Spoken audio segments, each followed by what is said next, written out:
becoming a more and more common question people are asking themselves. We're in the information age of idolized Silicon Valley startup entrepreneurs, social media powerhouse personalities, and off the beaten dot. The general public is becoming more and more aware that getting a job isn't their only choice. Getting a job is no longer the default choice for fresh graduates entering the real world, and it's becoming an ever-increasingly attractive option for veteran employees. But working for yourself instead of someone else is still the uncommon route. Working for yourself is still seen as the riskier option. There is this perception that a paycheck every month isn't guaranteed, and that the chances of business failure is far greater than getting laid off from a job. And it's not completely false, but it's also overly dramatized to scare people off. The headliner statistics aren't helping either. Only 20% of businesses survive the first 5 years.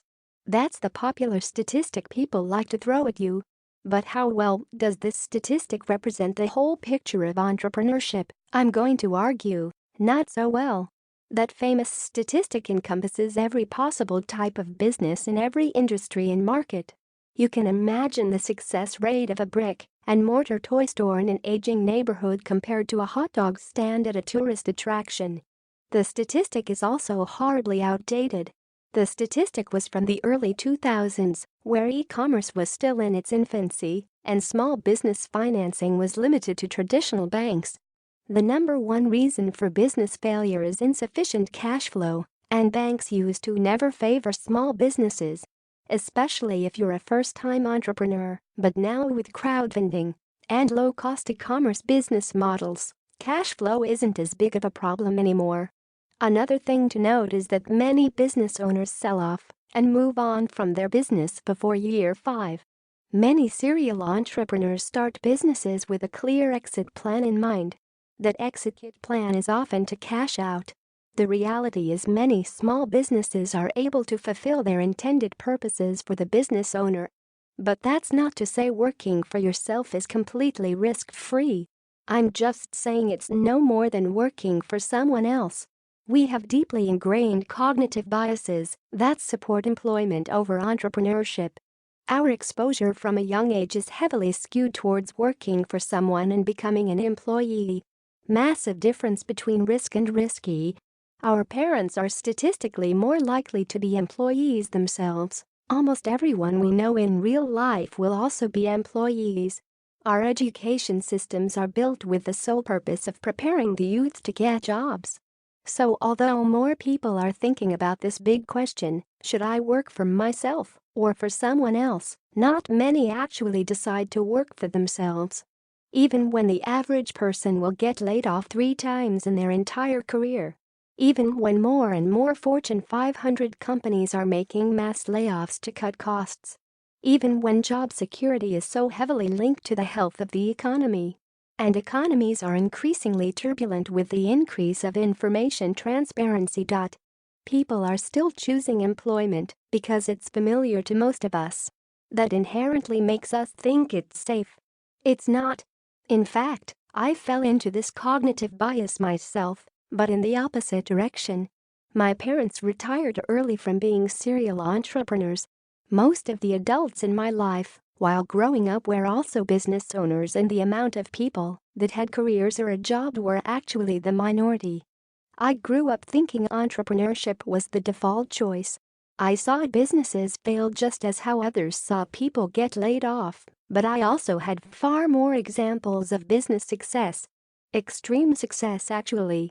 This entrepreneurial environment I grew up in made me think early retirement is normal. It's made me think working for someone else is risky because I'm handing control of my financial security to someone else.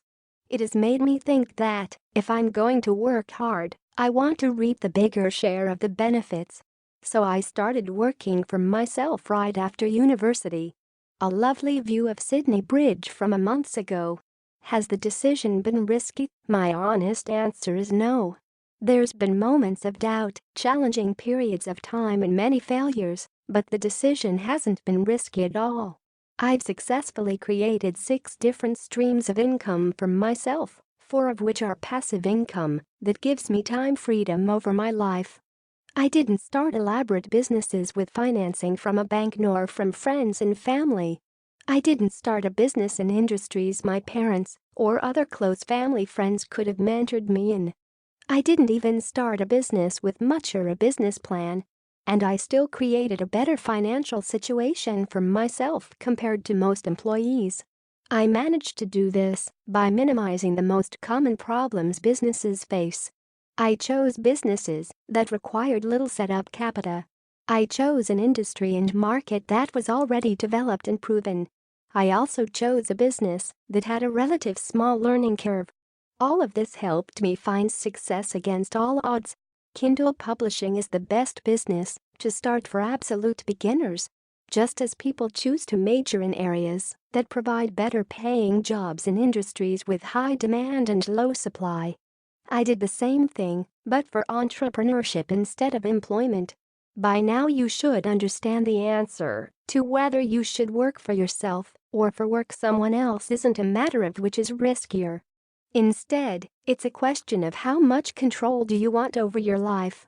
That's because the difference between working for yourself and working for someone else is the amount of control you have. Control over your work when it comes to what you do, how you do it, and when you do it. Control over your life outside of work when it comes to how long you work and how flexible your work schedule is. Obviously, working for yourself is going to provide more control, but working for someone else will minimize your responsibility. The responsibility of thinking about employees, satisfying end users, and ultimately business success.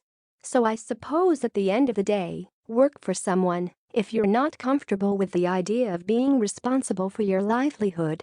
Otherwise, work for yourself and start a business because the high level of control gives you unprecedented freedom in life. You don't want to regret not trying. You don't want to feel like you wasted years of your life by the time you have the courage to quit your job. Working for myself has allowed me to put my family first when I manage my time, and I've also had the pleasure to travel extensively. I get to choose the direction of my business on what I want to do and at what pace I want to do it at. Every business, product and project I work on is something I fully support and I'm passionate about. I wake up excited to work and I love there's no limitations to my earning potential as a business owner. These are some of the perks of having control over your life gives you. Check out my Kindle publishing page if you have decided working for yourself is right for you. Kindle publishing was the first passive income business I created, and it has provided me $2,000 plus every month without fail for a few years now. It's also a business model that minimizes all the main risks of business failure. The setup cost is as low as $250, and the learning curve is minimal compared to most other businesses. You can effectively learn the whole process within a few days and hone your skills within months. The market audience is huge and reliable thanks to the business model leveraging Amazon resources. But the best part is the ability